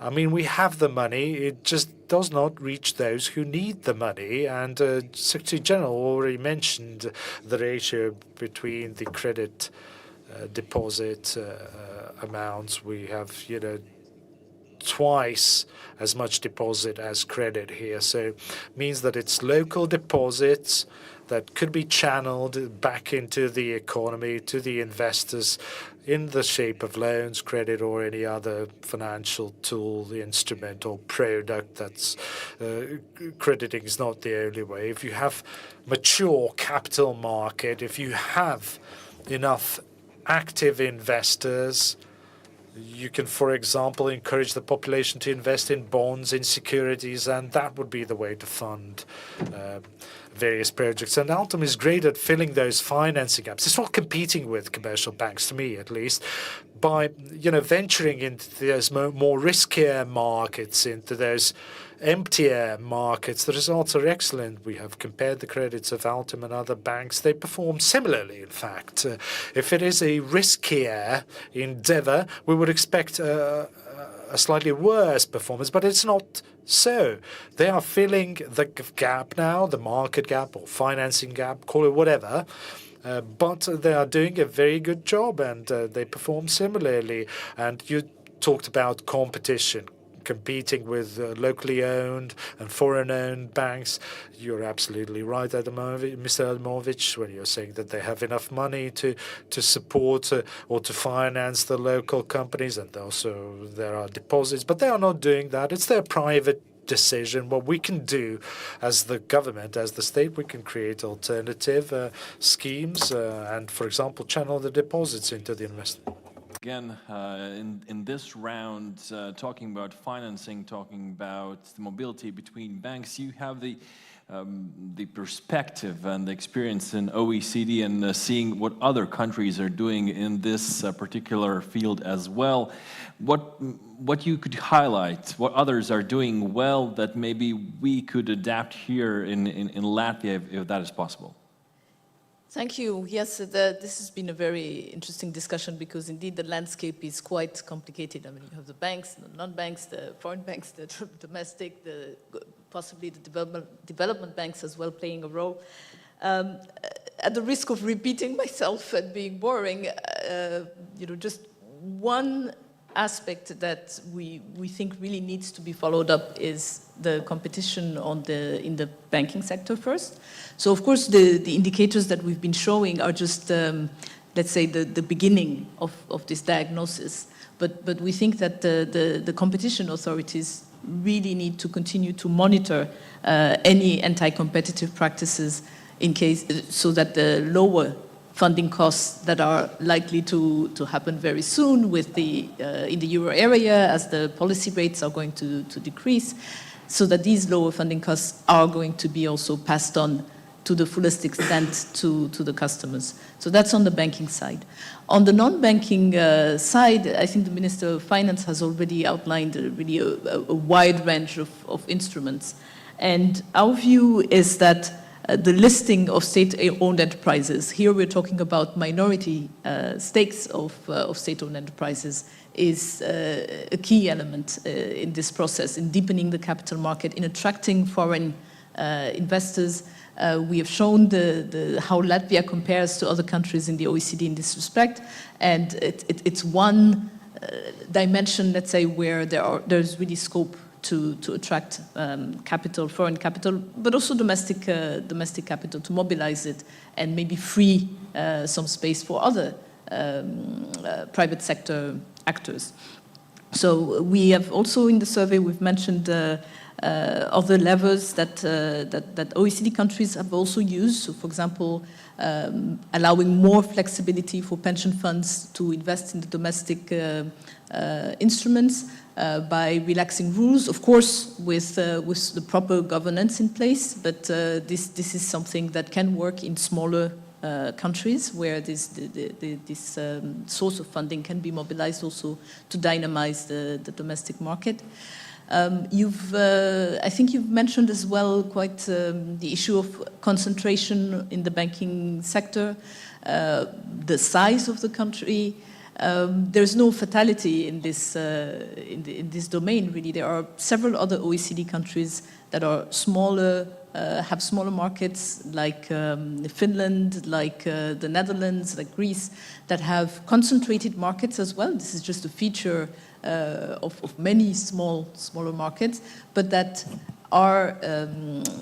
have lower markups in the banking sector. So again, this is an area where the regulators or let's say the authorities can only try to make to ensure that there is a level playing field, that actually the most efficient actors, if they are interested in coming, that they can come, but also that once they come, they do not abuse market power, that they don't have an undue pricing power. And we think really this is again through the strengthening the competition monitoring, let's say. And maybe just one remark on that, on the interest rates and the climate for the banking sector. We think really this is not something that can be resolved by strict rules on what the interest rates should be, on caps on interest, for example, because this could lead to rationing in credit.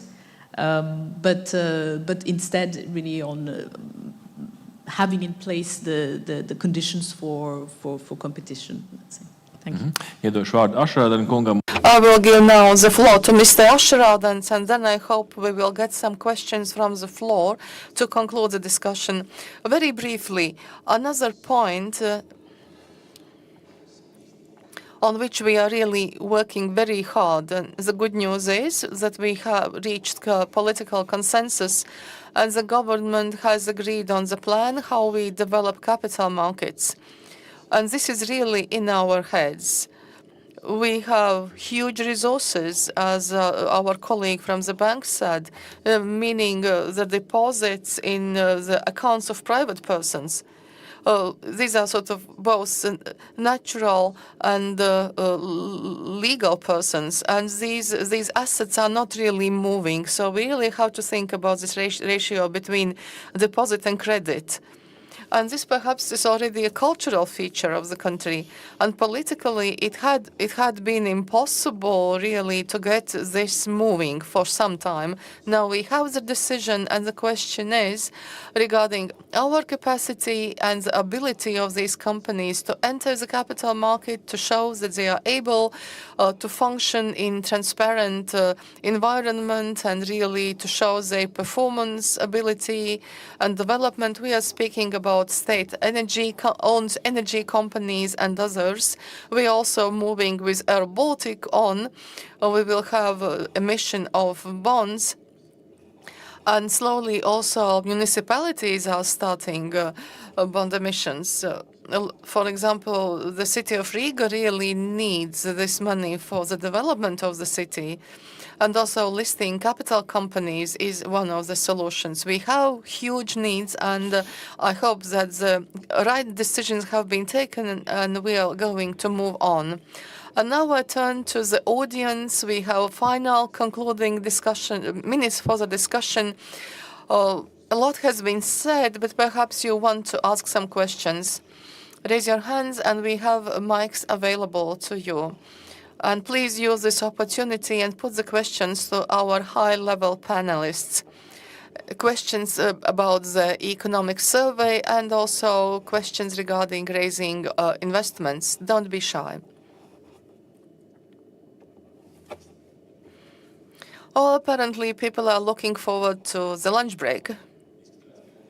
Well, apparently we have no questions. It's a compliment to you, dear panelists. But perhaps to conclude at the very end, you have something that you want to say, to wish something, or perhaps you want to foreground something from what you've heard. So the main key to success to promote investments. Yes, please.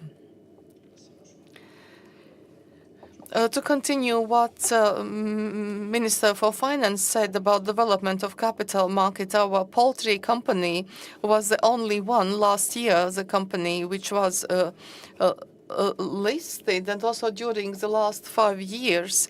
And also local pension funds have invested in us. The process was not easy, and at one point we even almost lost courage because meeting local managers of foreign pension funds who are actually managing our money. And then we understood that this has been just a visit of politeness.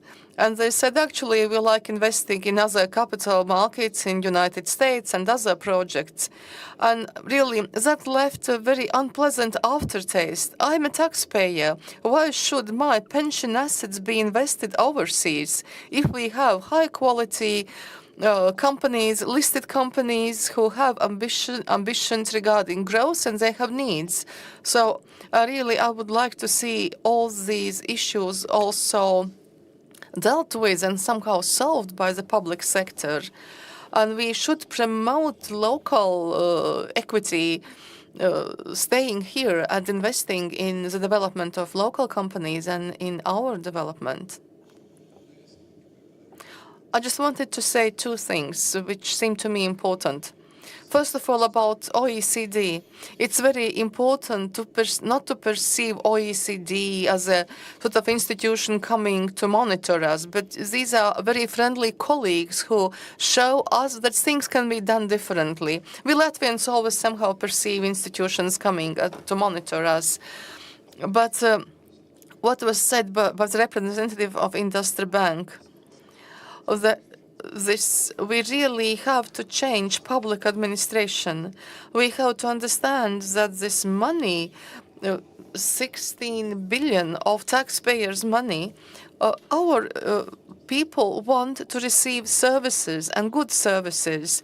And our country, our state is competing with other countries, with Estonia, Lithuania, United States, Europe. Let's look at the investment market, our startups. If they cannot find financing services, they move to the United States, where they have access to capital. And this is the same with respect to social services, to housing. Our inhabitants just take their vote by buying a plane ticket, and they go to the country where they believe they can get better social services, better education. And I believe we have been writing too many regulations. Of course, you need to write regulations, but we should be able to work and to compete and to offer equal or even better services than other countries. That would be my takeaway from this discussion. Any other concluding comments? I believe that it was quite interesting today at the questions that the journalists asked us during the break to me and to my colleagues. And we heard this one topic repeating, like we are getting all those surveys and the same recommendations. Why aren't we moving forwards? I believe we really do this. If we look at the recommendations given to us some time ago, and now we understand how important it has been and how good it had been if we had done this already 4 or 5 years ago. The most important thing that we need now, that's actions. That's what's important in politics today. Let us thank our panelists for this, and also let's thank by these authors of Economic Survey.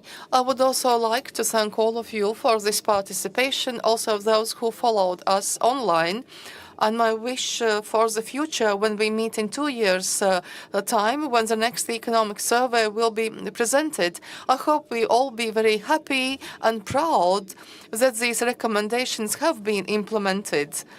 And I hope that other panelists will come and feel proud of having implemented the recommendations. So thank you, and I hope to see you all at another place and another time. Thank you.